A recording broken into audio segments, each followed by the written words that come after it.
All right, so to go back into the idea of urbanism, what we needed to create was also a new set of tools for ACU.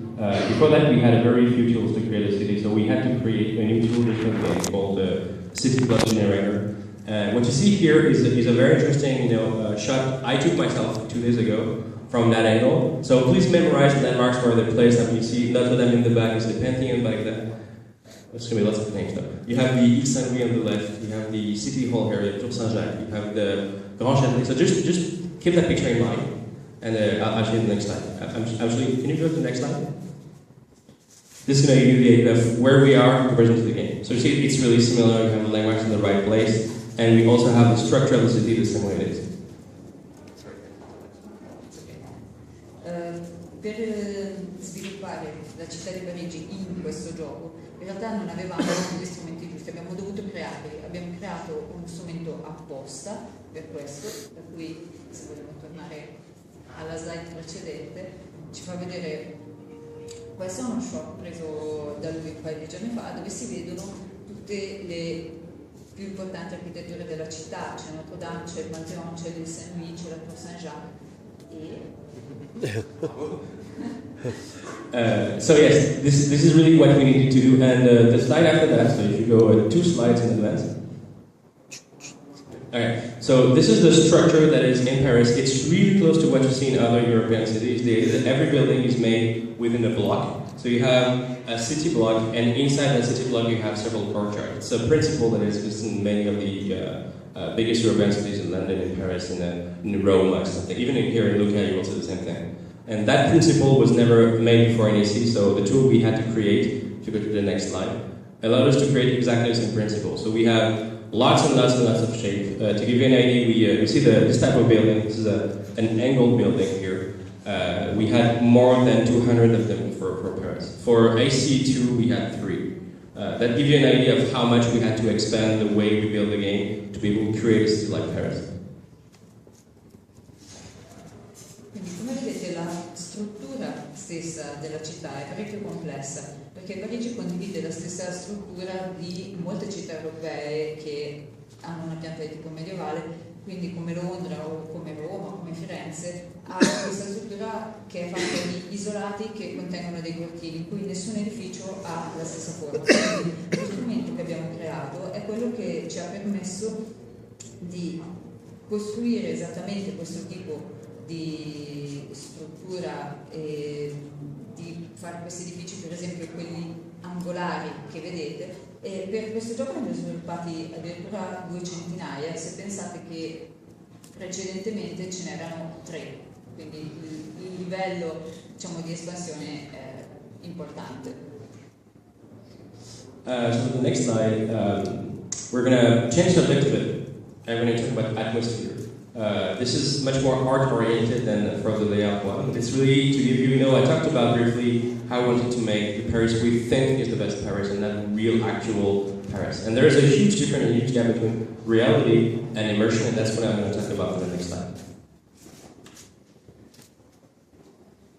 Quello che volevamo fare quindi non era costruire il realismo a tutti i costi, ma dare quella che è l'atmosfera, cioè non Parigi com'è, ma la miglior Parigi possibile, anche perché non si tratta di realtà in questo caso, ma si tratta di immersione. Questo è quello che ci mostrerà. So this is a picture that okay, so one thing I didn't tell at the beginning is, besides the screenshot that I took 3 days ago myself from the game, everything is in-game documents we use ourselves. Remember the map I showed you with the radial scale? It's one of the first maps I did like 3 years ago on the project. So this is all material we use ourselves for the game making. So this is one of the very first pictures Mohammed gave us about the art direction. You see this is in Prague, this is the Charles Bridge in Prague. So this is not Paris. But you see the idea that on the left you have the crude reality of the bridge taken by, it's a tourist picture. And on the right, you see a painting of it. So you see the difference that the bridge we had to get between reality and total, immersion as an emotion factor of how to give that idea of the city. Allora, tutta la documentazione che vedrete adesso è la documentazione che abbiamo effettivamente utilizzato noi mentre stavamo lavorando al gioco. a parte la mappa che vi ho fatto vedere prima, che è uno screenshot che ho fatto io 2 giorni fa, questi sono tutti i documenti che abbiamo usato noi. Questa qui è una delle fotografie di reference che l'art director ha dato e mostra il Ponte Carlo di Praga. Come vedete è una fotografia abbastanza cruda, una fotografia da turisti. Quella a destra invece è una rappresentazione pittorica dello stesso ponte e questo vi dà l'idea della enorme distanza che volevamo colmare tra la realtà come può apparire e la realtà che deve dare questo senso di atmosfera. So this is more what we were trying to achieve. So this is still a picture, but that's where a picture in which you want to convey more emotion. So you have an atmosphere, you have the sunset, you have the fog, you have a few silhouettes, you have the contre-jour in there. So it's really that even in terms of photorealism, you can still achieve some part of the emotion you want to give. I'm just going to go to the next slide right after because it's also gives different type of expression. So this is the idea of that's the Prague you have in mind when you come back from that. You've been there, you've seen the reality, but your mind creates a fantasy of it. And that's what you still keep in mind. All those magical moments, you have the sunset, you have the night, you have the morning, and you see those moments, and that's what you feel the city is about. Anche questa, come vedete, è una fotografia, però è una fotografia ben diversa, c'è dell'emozione qui dentro, c'è la nebbia, ci sono le silhouette, c'è il controluce, e questo perché insieme a tutti questi altri piccoli scatti, questo vi dà l'idea di com'è quando abbandoniamo una città dove siamo stati, l'idea che ce ne siamo fatti nella mente, cioè tutte queste immagini concorrono a formare la nostra idea della città, quell'idea emozionale. So this is a technique which is also heavily used in movies.